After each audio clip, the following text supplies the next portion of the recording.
porque dicen que Alcalá es la cuna de las poleas y yo no iba a venir aquí a atreverme. A ver cuándo viene Alfreda. Pero bueno, yo lo hago todo con muchísimo cariño y con mucho respeto, así que espero que estéis disfrutando y que disfrutéis lo que queda, vamos. Vamos ya, ahí está.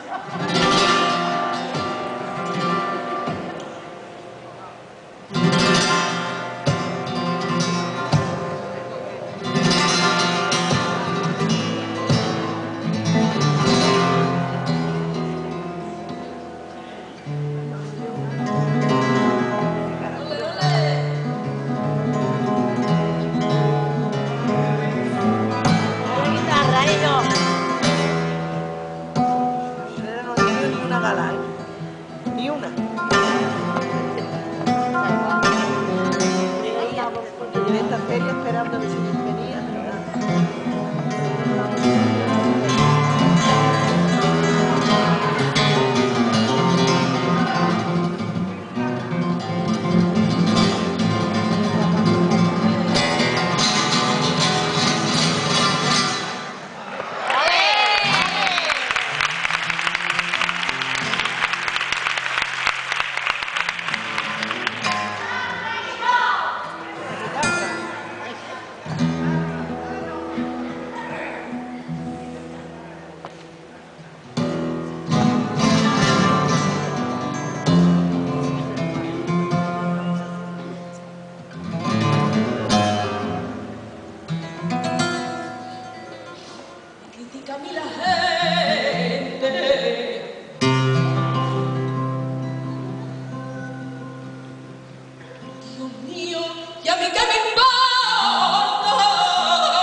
ya yo venía y desde